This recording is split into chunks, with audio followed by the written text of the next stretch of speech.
آئندہ مالی سال کا بجٹ منظور کر لیا گیا ہے۔ قومی اسمبلی نے بجٹ کی شکوار بھی منظوری دے دی ہے۔ آپ کو اپڈیٹ کرتے چلیں، آئندہ مالی سال کا بجٹ منظور کر لیا گیا ہے۔ اسی حوالے سے مزید کیا تفصیلات ہیں، نمائندہ آر نیوز یاسر نظر ہمارے ساتھ موجود ہیں، ان سے جانتے ہیں۔ یاسر، اپڈیٹ کیجئے گا بجٹ کے بارے میں۔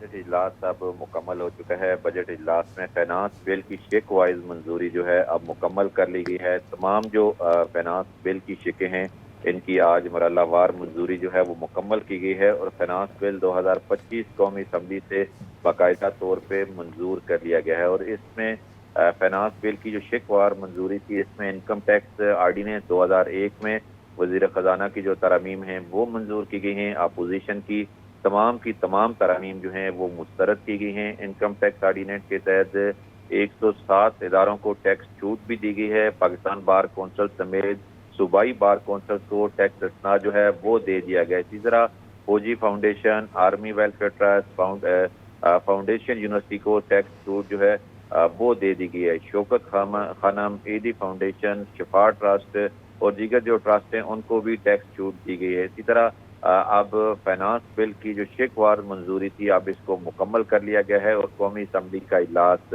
کل دن 11 بجے تک ملتوی کر دیا گیا ہے۔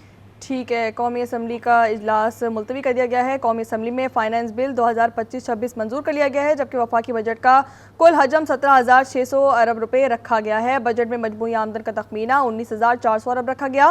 اسی کے ساتھ ساتھ آپ کو یہ بتاتے چلیں، قومی اسمبلی میں فائنانس بل 2025-26 منظور کر لیا گیا ہے۔ یاسر ہمیں اپڈیٹ کر رہے تھے، آپ کا بہت شکریہ۔